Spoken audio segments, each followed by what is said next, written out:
Assalamu alaikum wa rahmatullahi wa barakatuh. Bismillahir Rahmanir Rahim. In the name of Allah, the most beneficent, the most merciful. Welcome to the Headmaster's Diary of fascinating and enjoyable stories and lessons. In today's episode, I will be touching on a very sensitive topic, and sadly something that I've been witness to far too often in my life. Although times have changed, we certainly need to make a greater effort at preserving our respect for the older generation, whether they are our parents, grandparents, or elders of our society.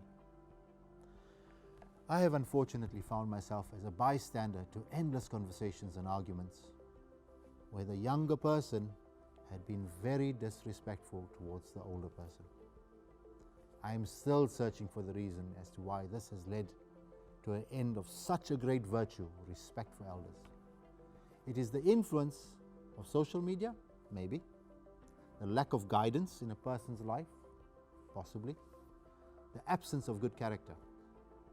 Our choice of friends. Or the environment we find ourselves in. Perhaps every one of these has a part to play in the way we have changed as human beings. The next story is not only very sad, but a great reminder for us that we too will reach a stage in our life where others may not see us as valuable members of society. A frail old man went to live with his son and daughter-in-law. His 4-year-old grandson was there as well. The old man's hands shaked, trembled, his eyesight was blurred, and his step faltered. He couldn't walk properly. The family all ate together at the table, but the elderly grandfather's shaky hands and his eyesight made eating difficult. When he took the spoon of peas, it rolled off the spoon onto the floor. When he grasped the glass of milk, it spilled on the tablecloth. The son and daughter-in-law became irritated with the mess. "We must do something about father," said the son. "I've had enough of his spilt milk, noisy eating and food on the floor." So the husband and the wife set a small table in the corner where grandfather ate alone while the rest of the family enjoyed dinner together. Since grandfather had broken a dish or two, his food was given to him in a wooden bowl.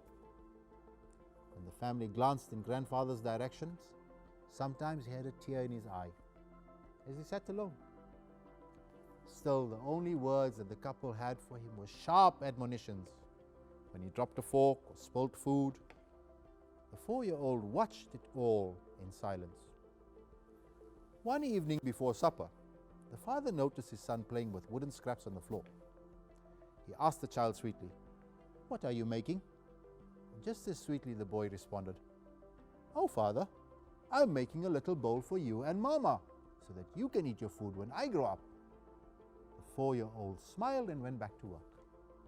The words struck his parents. They were speechless. Then tears started to stream down their cheeks. Though no word was spoken, they both knew what had to be done.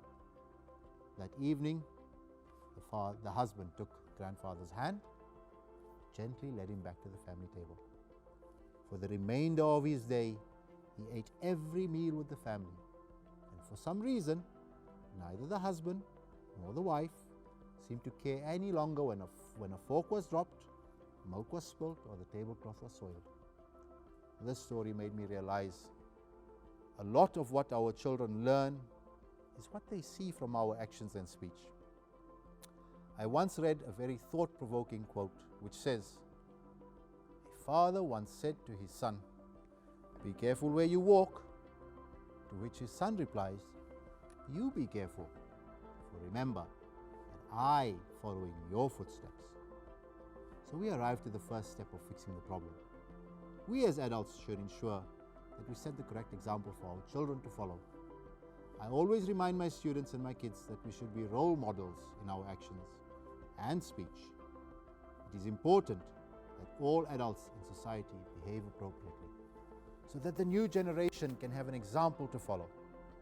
However, this may not be realistic, but we can certainly try to improve ourselves for the sake of our children. Parents are the first people children learn from.